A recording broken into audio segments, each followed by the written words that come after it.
So Tapp Jaker tried to play Gotya with Rashida Tlaib here, and he tries to casually insinuate that she's an anti-Semite, and thankfully she ran circles around him on the issue of BDS. And you have heard there have been criticisms of you from even your fellow Democrats, especially for your support for the BDS movement, which stands for Boycott, Divest, Sanction. It's an anti-Israel movement. It's criticizing the racist policies of Israel, and it's a boycott, right? I mean, I think folks don't know when you say BDS, especially in around the country, when you say BDS, they're not sure what it means. Boycott, Divest, Sanction. I want to get your reaction to something that Senator Schumer said about BDS, which is a movement you support. Yes. He said, quote, "When there is such a double standard, when the world treats everybody one way and the Jew or the Jewish state another way, there's only one word for it, anti-Semitism. Let us call out the BDS movement for what it is." And I think one of the questions that Senator Schumer and other supporters of Israel might have is, why focus on just Israel? Why not also call for sanctions against other countries where you might have issues, such as Egypt or Pakistan or Saudi Arabia? Oh, absolutely. And I think if there was an economic boycott movement around Saudi Arabia, I'll be the first to sign up for it. I can tell you they're all around college campuses. There are Jews, Muslims, Hindus, all different kinds of backgrounds who are pushing back against racist policies in Israel because they see that the human rights violations of children being detained, the fact that my grandmother who lives in the West Bank right now does not have equality. She doesn't have freedom of travel.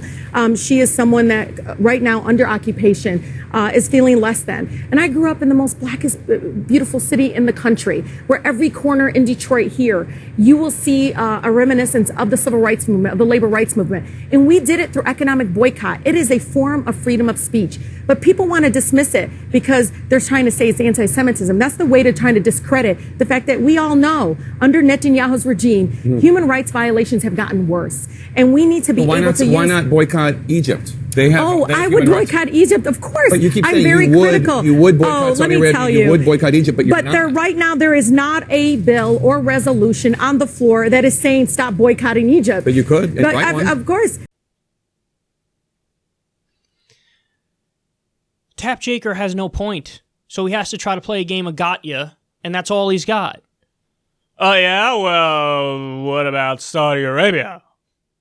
What about Egypt? What about other bad countries that do bad things? Okay, wait, so are we agreeing that Israel's doing bad things? Are we agreeing on that? So, let's talk about this issue on its merits instead of deflecting and obfuscating. When you say, oh man, we really need to, boycott illegal Israeli settlements because they are violating Palestinians' human rights like crazy. Well, what about Saudi Arabia? Okay, but wait, are you going to weigh in on the point I just made before you change the subject to a different country? See, he can't engage honestly on that front, so he goes, what about this one? What about that one? And by the way, this has been their stock go-to response, and I've yet to meet a single person who's in favor of boycotting Israel that doesn't also say, yeah, let's boycott Saudi Arabia, of course. They think it's such a gotcha, but they get owned every time. Because every time people are like, yeah, let's boycott Saudi Arabia. What did you expect, Jake? Did you expect her to go, no, I like Saudi Arabia because I have brown skin and people in Saudi Arabia have brown skin, and so I'm going to defend them. That's what I'm going to... No! She's principled. She actually cares about human rights. She actually cares about justice. Of course she's going to say, yes, let's boycott Saudi Arabia. And then he goes, well, what? Well, you say you would, but you haven't. There is not a bill that just came to the floor that says you're not allowed to boycott Saudi Arabia, or we denounce the boycott of Saudi Arabia. But there is one that just came up about Israel. God, he's such a disingenuous prick, man. And by the way, her family is Palestinian. She has people in the occupied, family members in the occupied territories right now.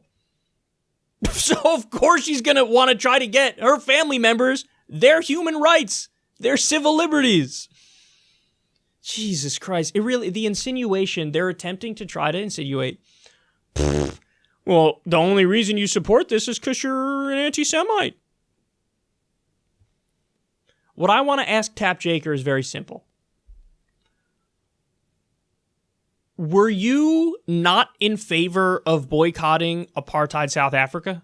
That should be the question asked of him. If this is a bad strategy or a wrong strategy and you're against it in principle, were you against it for apartheid South Africa? Or do you realize, like any reasonable person would, yeah, that's actually a non-violent, peaceful way to try to bring about change, and it worked. So, yeah, I'm in favor of it to try to stop an officially racist government from continuing to act in a racist way. See, my guess is that's a checkmate move on them. Because what are they going to do? Okay, fine, say, no, I don't think they should have done that in apartheid South Africa either. Okay, I rest my case. You're ridiculous. Or if he says yes, then he's bought into the logic of that approach. And also, as I pointed out in the previous segment on this, understand, man, they don't even make a distinction in this bill condemning the BDS movement. They don't even make a distinction between boycott, divestment, and sanctions against all of Israel and boycott, divestment, and sanctions against illegal settlements. There's no distinction. They're condemning all of it.